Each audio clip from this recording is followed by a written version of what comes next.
दोस्तों, किसी ने सही कहा है कि आवाज ऊंची हो तो कुछ लोग सुनते हैं, लेकिन अगर बात ऊंची हो तो बहुत सारे लोग सुनते हैं। नमस्कार दोस्तों, एक छोटी सी कहानी। ये कहानी एक लड़के की 24 साल का लड़का जो सेठ के यहाँ पर नौकरी करता था। उसके माँ बाप इस दुनिया में नहीं थे।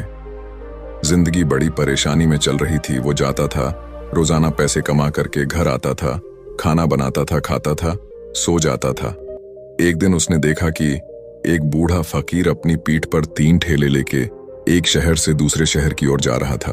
वह काफी बूढ़े भी थे और काफी देर से वह यूं ही सफर कर रहे थे और आखिरकार कुछ दूर और सफर करने के बाद वह चलते चलते थक कर एक पेड़ के नीचे बैठ गए।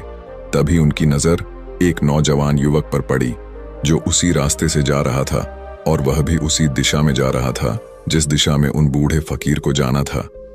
तभी वह लड़का उन बूढ़े फकीर के पास से होकर गुजरा। इस पर वह फकीर उस लड़के से कहते हैं, सुनो बेटा, क्या तुम मेरी थोड़ी सी मदद कर सकते हो? ये ठेला बहुत भारी है और मैं बूढ़ा हो चुका हूं। मैं ज्यादा समय तक इनका बोझ नहीं उठा सकता और मैं बहुत थक भी चुका हूं। तो क्यों ना तुम मेरे एक ठेले को ले लो और मुझे उस दूसरे गांव तक पहुंचा दो। इसके बदले में मैं तुम्हें 3 स्वर्ण मुद्राएं दूंगा। वह लड़का उन फकीर की सारी बातें सुनता है और उन फकीर से कहता है, कोई बात नहीं बाबा, मैं आपकी मदद करने के लिए तैयार हूं। कहिए आपको कहां जाना है? ऐसा कहकर उस लड़के ने उन फकीर का एक ठेला उठा लिया और अपने कंधे पर ले लिया।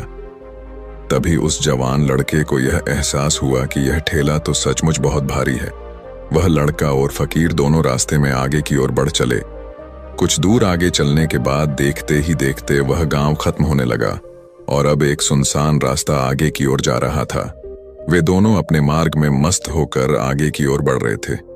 जब भीड़ से पूरी तरह से अलग हो गए तो वह लड़का उन फकीर से कहता है, बाबा, इस ठेले में आखिर ऐसा क्या रखा है जो ये ठेला इतनी वजन है? इस पर वह फकीर आदमी उस लड़के को जवाब देते हुए कहते हैं, कुछ नहीं बेटा, बस इसमें तांबे के कुछ सिक्के भरे हुए हैं, इसी कारण ये ठेले में बहुत वजन है। उन फकीर की यह बात सुनकर वह लड़का मन ही मन सोचने लगा, लगता है ये बाबा जरूर कोई व्यापारी है, तभी तो इतने सारे तांबे के सिक्के लेकर चल रहे हैं। और फिर तभी उसके मन में एक ख्याल आया कि मुझे क्या करना है। मुझे तो खाली यह ठेला दूसरे गांव तक पहुंचा है, बस इतना ही।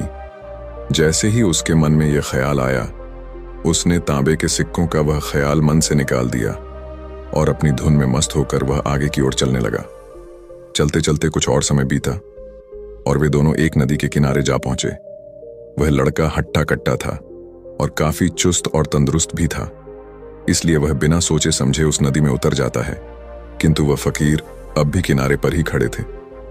इस पर वह लड़का उन फकीर से कहता है, क्या हुआ बाबा, चलिए आइए, हमें यह नदी पार करनी होगी, तभी तो हम उस गांव तक पहुंच पाएंगे।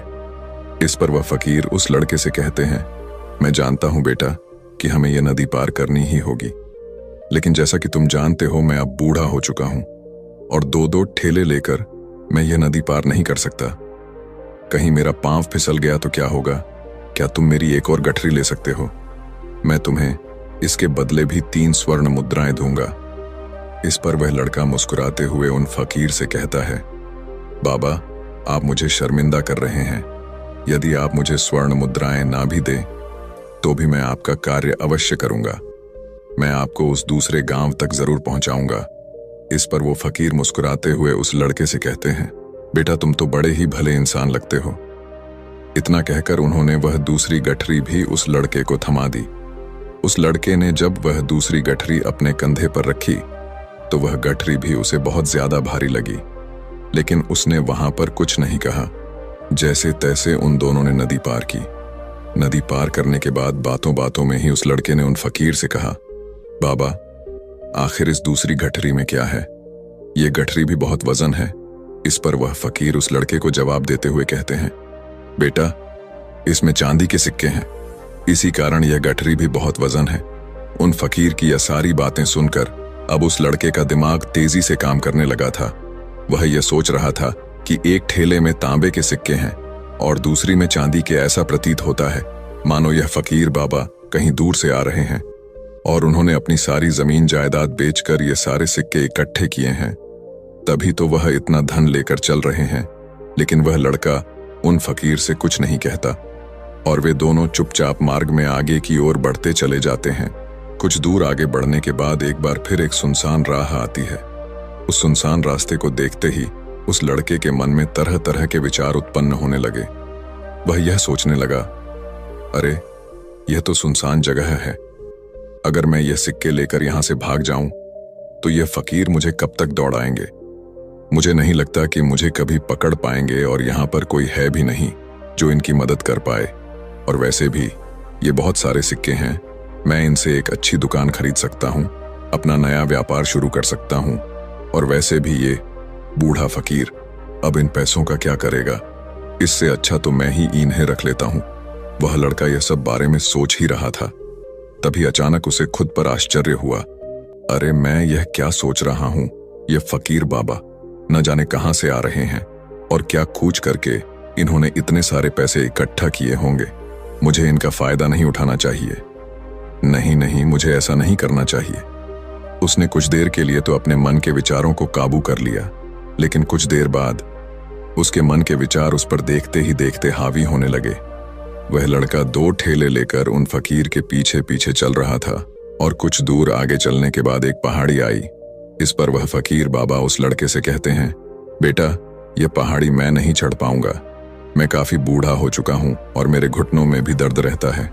यदि तुम मेरी तीसरी गठरी भी ले लो तो मैं तुम्हें 3 और स्वर्ण मुद्राएं दूंगा, लेकिन याद रखना इसे कहीं गिराना मत, कहीं ये गठरियां खुल ना जाए। इस पर वह लड़का उन फकीर से कहता है, क्यों बाबा, आखिर इसमें ऐसा क्या है। इस पर वह फकीर उस लड़के से कहते हैं, बेटा इसमें स्वर्ण मुद्राएं हैं। यह सुनकर वह लड़का मन ही मन बहुत प्रसन्न हुआ। उसने चुपचाप वह गठरी भी उन फकीर से ले ली और देखते ही देखते वे दोनों मार्ग में आगे की ओर बढ़ने लगे। अब वह फकीर बिना कोई वजन लिए हुए आराम से पहाड़ की चढ़ाई पर चढ़ रहे थे, किंतु वह नौजवान लड़का जो पीछे था वह वजन के कारण बहुत धीरे धीरे चल पा रहा था। लेकिन जब से उसने सोने का नाम सुना था उसका मन तो छलांग मार रहा था। वह मन ही मन सोच रहा था, अगर मुझे यह सारा धन मिल जाए तो मेरा पूरा जीवन तो आराम से कट जाएगा। वैसे भी यह बाबा तो बूढ़े हो चुके हैं, भला इन्हें इतने पैसों की क्या जरूरत है, इनका जीवन तो वैसे भी कट चुका है। मैं एक काम करता हूं, यह सारे पैसे लेकर यहां से भाग जाता हूं। लड़के के मन में अनगिनत विचार उठ रहे थे। लड़के का मन अब उसकी बुद्धि पर पूरी तरह से हावी हो चुका था और उस लड़के का मन अपनी बात को सही साबित करने के लिए उससे कुछ भी कह रहा था। और तभी उस लड़के के मन में एक और विचार उत्पन्न हुआ और अब की बार वह लड़का यह सोच रहा था, लगता है यह फकीर बाबा कोई चोर है, वरना इनके पास इतनी सारे स्वर्ण मुद्राएं कहां से आएंगे। अगर ये कोई व्यापारी होते तो भला ये इस तरह से पैदल यात्रा तो नहीं करते, और अगर इनके पास इतने सारे पैसे थे तो ये कोई ना कोई साधन भी तो अवश्य कर सकते थे। लगता है ये कोई चोर है और चोर से चोरी करने में भला क्या बुराई है। ये सोचता हुआ वह लड़का अब उन फकीर से तेजी से आगे की ओर बढ़ रहा था और देखते देखते वह फकीर से आगे भी निकल चुका था। और वह यह सोच रहा था कि जैसे ही इस पहाड़ की ढलान आएगी मैं 3 गठरियां लेकर भाग जाऊंगा। इससे ये सारे पैसे मेरे हो जाएंगे और मेरी गरीबी भी हमेशा हमेशा के लिए दूर हो जाएगी। मैं जो चाहूंगा मैं वो कर पाऊंगा, मेरे पास बहुत सारा धन होगा। और देखते देखते वह दोनों पहाड़ की चोटी पर पहुंच गए और अब ढलान का रास्ता शुरू होने वाला था। तभी वह लड़का उन फकीर से नजरें बचाकर वह 3 गठरियां लेकर भागता हुआ आगे बढ़ गया। अब उसे अपना शरीर बहुत हल्का महसूस हो रहा था, मानो उसे उन 3 ठेलों का वजन तक न मालूम पड़ रहा हो। काफी दूर दौड़ते दौड़ते किसी तरह से वह अपने आप को बचते बचाते अपने घर पहुंचा। उसकी खुशी का कोई ठिकाना नहीं था। उसने सोचा, क्यों ना मैं जल्दी जल्दी इन गठरियां में से वो सारे पैसे निकाल लूं। यह सोचकर जब उसने गठरियां खोली तो पहली गठरी में उसे लोहे से जंग भरे हुए सिक्के मिले। यह देखकर उसे यकीन नहीं हुआ। इस पर उसने फटाफट दूसरी गठरी भी खोल डाली, उसमें भी उसे लोहे के जंग लगे हुए सिक्के ही निकले। यह सब देखकर वह लड़का बड़ा हैरान था। आखिर यह सब क्या हो रहा है? उन फकीर ने तो मुझसे और ही कुछ कहा था। अब उसने वह सोने वाली गठरी खोली और उसमें भी लोहे के जंग लगे हुए सिक्के ही निकले। यह देखकर वो लड़का बड़ा क्रोधित हुआ। उसने सोचा, उन फकीर ने मुझसे झूठ क्यों कहा? उन्होंने मुझसे ऐसा क्यों कहा कि एक में तांबे के सिक्के हैं, एक में चांदी के और तीसरे में स्वर्ण मुद्राएं हैं?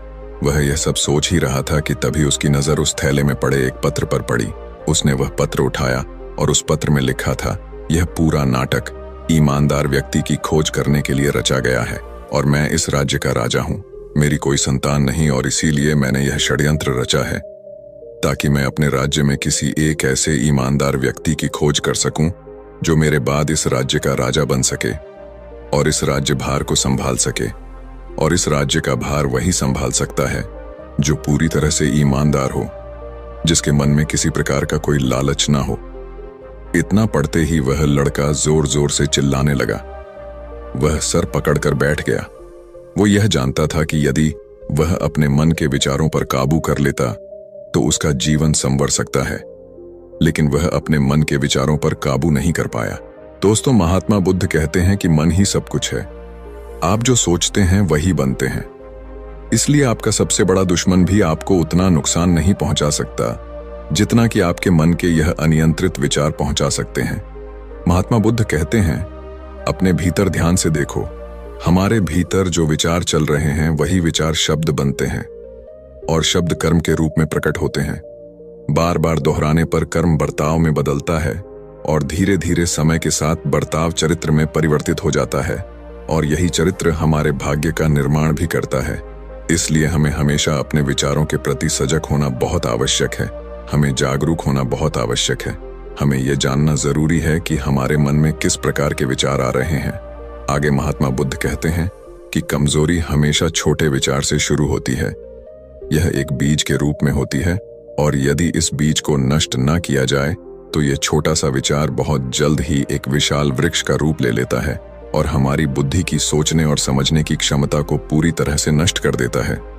जिस प्रकार आपने इस कहानी में देखा किस प्रकार उस जवान लड़के का मन उस पर हावी हो चुका था और उसकी सही और गलत सोचने की क्षमता पूरी तरह से नष्ट हो चुकी थी, जिस कारण वह यह समझ नहीं पाया कि उसे क्या करना चाहिए और उसके लालच ने उसके भीतर इतनी ऊर्जा भर दी कि वह तीनों ठेले उठाकर इतनी तेजी से वहां से भागता आगे भी बढ़ गया। इसीलिए जब आपके मन में पहली बार कोई गलत विचार उत्पन्न हो तभी उसे जड़ से उखाड़ देना चाहिए, अन्यथा वह विशाल वृक्ष का रूप लेगा और आपको किसी न किसी गलत राह पर वह ढकेल ही देगा। आप